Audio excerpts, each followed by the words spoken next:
Hi, everyone, and welcome to Behind the Numbers. I'm Dave Bookbinder. I'm a senior director at CFGI, and this is the show where we dig deeper to understand what really matters most in business. Today, I'm really super excited to have a special guest with me today. I've got a guest who has written this book, A Woman's Guide to Claiming Space, Stand Tall, Raise Your Voice, Be Heard. Please welcome Eliza Van Cort to Behind the Numbers. Eliza, welcome. Thank you so much for having me. I'm really excited to be here. That's my pleasure. Tell us a little bit about the book. What is it about? The book is about how women can claim space. And claiming space, quite simply, although it's very hard to achieve, is simply living the life of your choosing unapologetically and bravely. And there are 5 different ways that you can do that, with big ideas in the 5 sections and then lots of little bits of advice in between. So the book is really a how-to, but the 5 ideas are the big ideas of the book. Yeah, and we're going to talk about some of these ideas, some of the big ones, some of the more nuanced ones. Hopefully we can get in a lot of different aspects of it. But before we do, what inspired you to write the book? It's a complex story, Dave. The Cliff Notes version is that I was hit in the head with a car while riding my bike. And I actually lost my ability to remember and largely lost a lot of my ability to communicate. And I had to build my communication back brick by brick by brick. And when I don't understand something, I research. I have a very interesting background. I have a political science background and an arts background, and I'm all about learning. So I researched and I read and I watched people, and I just figured out how to claim space. And I started thinking, okay, what is it that makes a woman really strong and really powerful? And I kind of came up with these 5 general ideas. And then I started doing these talks, and women would follow me. This sounds unrelated, it's not. Women would follow me to the bathroom after my talks. And they would sidle up to me and say, okay, there's something that I wanted to know about that you didn't cover in the talk. Can I ask a question? And I thought, what if you took these conversations in the bathroom, out of the bathroom, and into the sunlight? How amazing would that be? And that was sort of where the book was born. Yeah, so that would have been an interesting title. How hard did you actually consider that? I actually kind of like it a lot. Right. Well, let's jump in. So you defined what claiming space is at the beginning of the program here, but is it all about physical space, Eliza, or is there something more to that? No, definitely not. And in fact, actually, that's what I was looking for at first. I was looking for that magic bullet, that thing that would help me regain who I was before. And I realized, unfortunately, just as in life, nothing is that simple. Things are much more complex. So it wasn't just one thing, it was 5 things. And the first is communication. So it's physicality and voice. And that's where my theatrical background comes in. In fact, for those who are watching, these are the signatures of my students. When they graduate from my program, they sign the door. So, and there are other doors full of signatures as well, which I absolutely love. So that is part of what I learned. But the other part was that there are also 4 other aspects, and if you'd like, I can go into them for you. Yeah, sure. So the first one is claim space with your voice and body, as you said, with your physicality. The second one is claiming space together, claiming space connected. And I really have a different approach to networking, including who don't you let into your network, for example, anti-mentors. The third one is never cede space. And a lot of times we have this baggage that causes us to cede space and how not to do that, such as imposter syndrome. The next is claiming space, never letting anyone impinge upon your space. So that's things, that's things like microaggressions, sexual harassment, even words that would silence women. And the final one is claiming space intersectionally. And what I mean by that is making sure you're not claiming space just for people in your own group, which historically, unfortunately, the feminist movement has been all about white feminism and what works for white women. And I found that the women who were really powerful and really successful claimed space with all different kinds of women. I have to ask you, what is an anti-mentor? It's interesting. When people read the book, 99% of them really latch on to the anti-mentor, and I think that's because unfortunately we all have them. To put it in shorthand for those of us who are old enough to read the Peanuts, the anti-mentor is Lucy when she holds the football.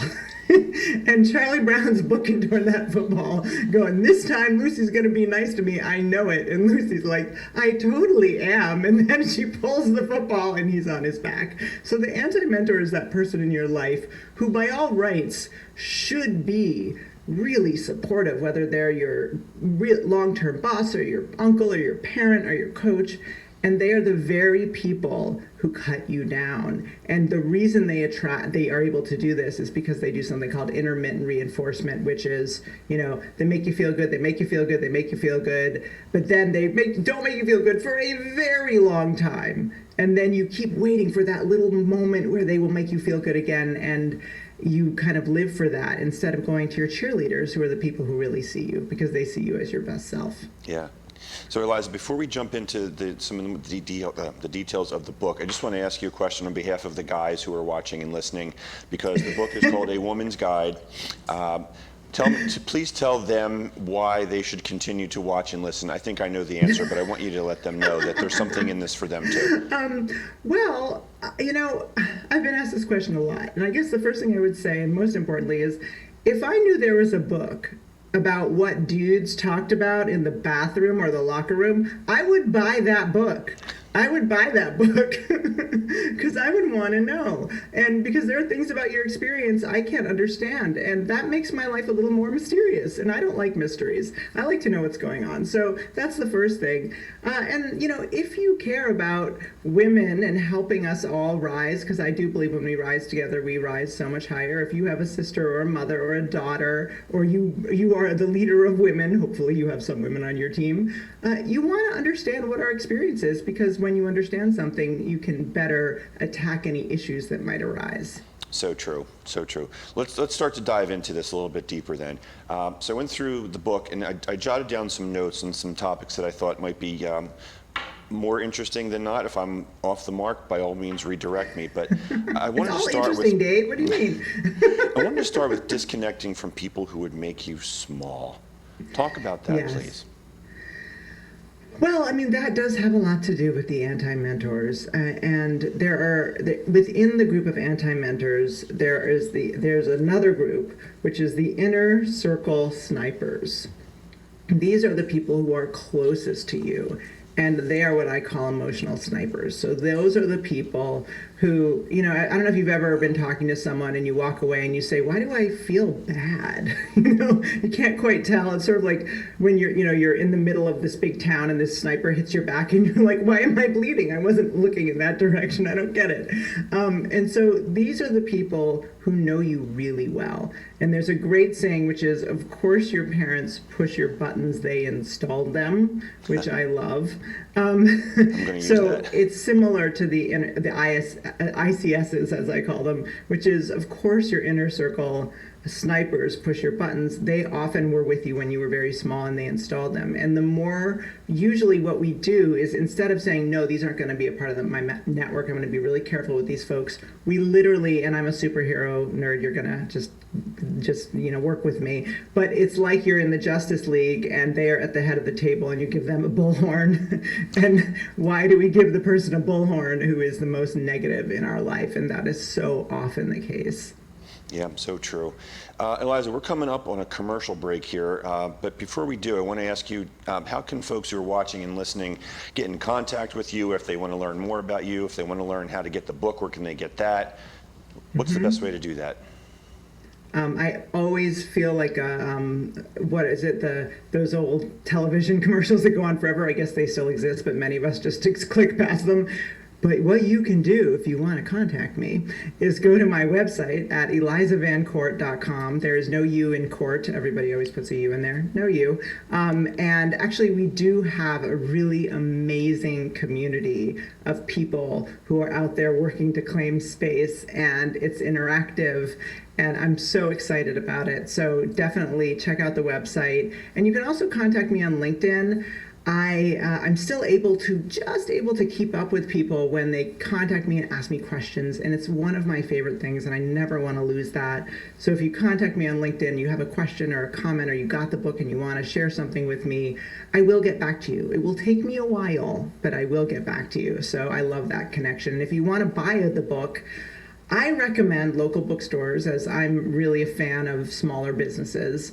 And when you buy local, usually if you buy one book, they think, oh, 20 more people will want this book. So you're multiplying your effect. But it's sold anywhere books are sold. I mean, you can go on Amazon or wherever and buy it. Sounds good. That's a great spot for us to take a quick pause. Let us go pay some bills, and we will come right back on Behind the Numbers. Don't go anywhere.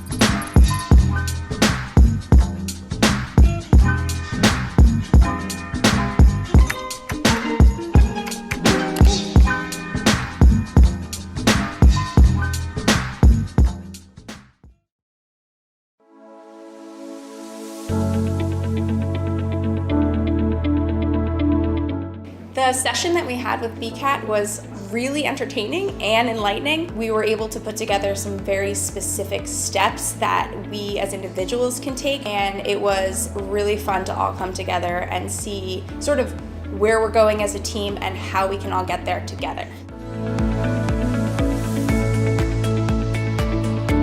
We had a tremendous experience with the BCAT partners. One of the challenges that we have as an organization is to make sure that we have the right people in the right chairs doing the right thing. To do that well, you have to have synergy. You can try to dream up ways to make sure that your group does that, or you can rely on experts. We would recommend BCAT partners to anybody who's looking to take their organization to the next level.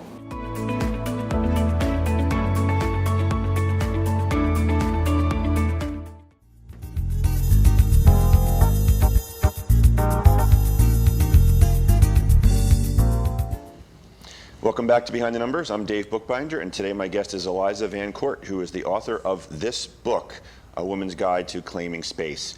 Eliza, we've got a lot of ground to cover here in the second segment, so let's just dive right in. One of the topics I wanted to get you to speak on here is when you talk about the need to be right will cause you to be wrong. Mm-hmm. Tell us what that means. Well, 1/5 of this book is about issues of race. And it's interesting because I wrote it before the George Floyd tragedy, and a lot of people said to me, why are you writing about race? This is a book about women. And I said, well, because indeed, not all women are white. It's amazing how that works. So, some of the issues that I don't deal with as a white woman are paramount to my Black and brown sisters. So it was very, very important for me to hit that topic. And on my journey on race, one of the things that I have found, and the research has found, is that if you can be good, then you're not racist. If you're a good person, you're not racist. If you're a bad person, then you're racist. Then what happens is if you do something racist, which we all will do by accident, just like we'll all do something sexist, just like I'll do something ageist or whatever, we will then say, well, if I did that thing, I'm wrong, and that means I'm bad. So I couldn't have done that thing. So we're going to start blaming the other person or denying or making up excuses, as opposed to saying, as in every aspect of life, every aspect, we are always messing up. That is how we learn. And we're not bad.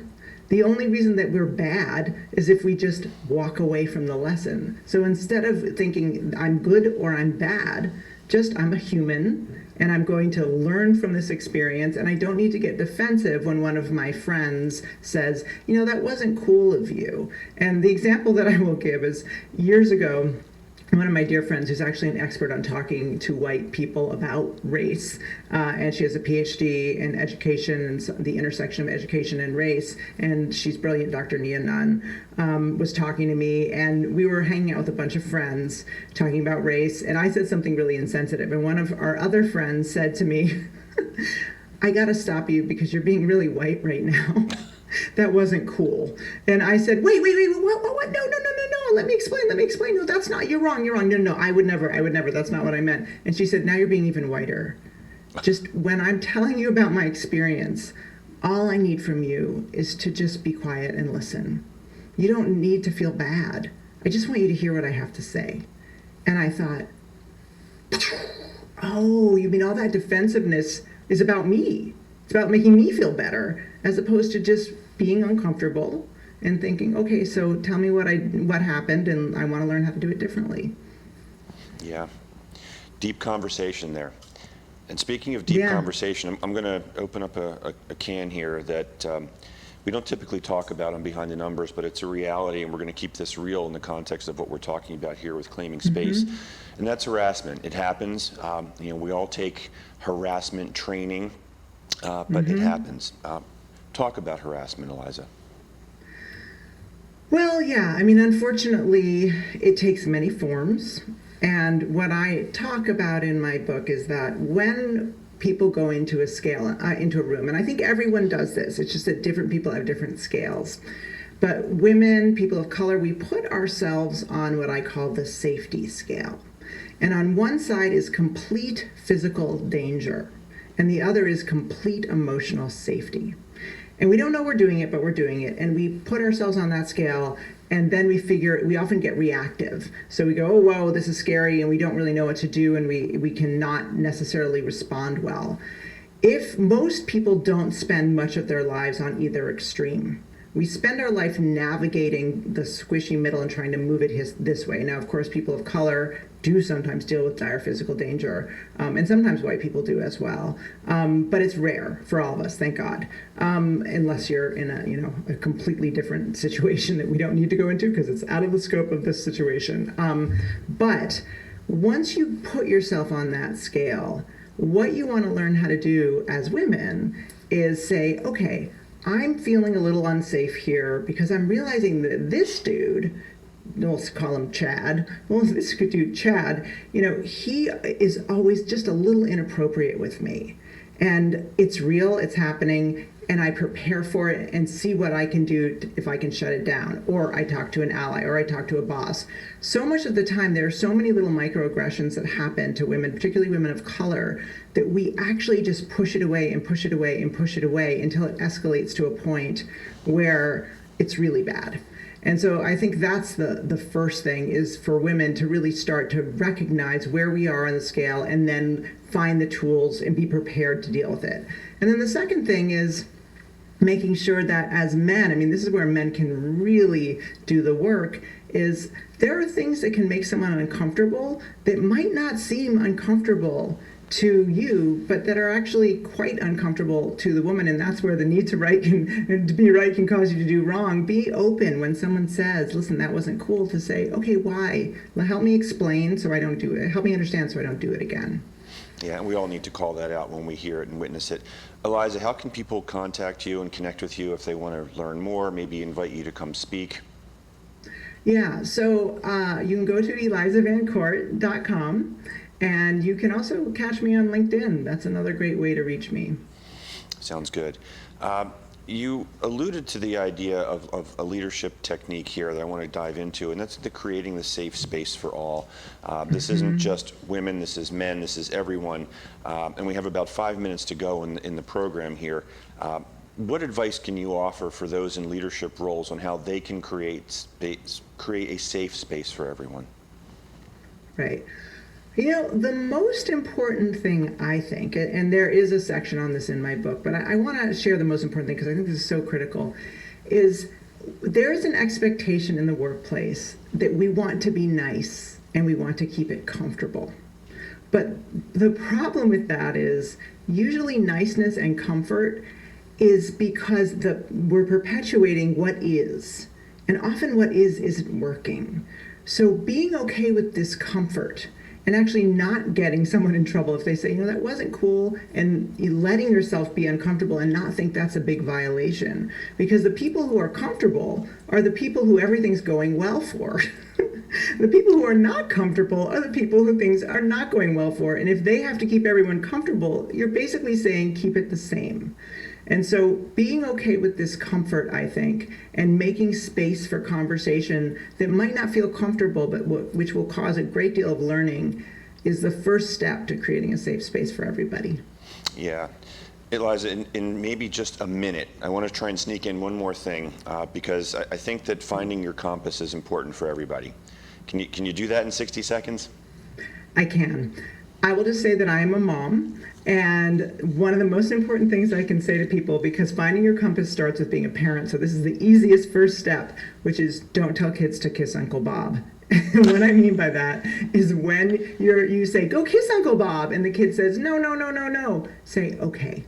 Because by saying, it doesn't matter what you want to do with your body, you're going to do it anyway, that's the first step that kids of all ages have when they lose their gut and their instinct and they lose their compass. Don't make kids kiss Uncle Bob. Well said. And on that note, we are out of time. Eliza, thank you so much for joining us today on Behind the Numbers. Thank you so much for having me. It was so much fun. I really appreciate it. Yeah, it's a pleasure. I really appreciate you taking time out of your busy schedule and your press tour to visit with us today. Thanks for sharing.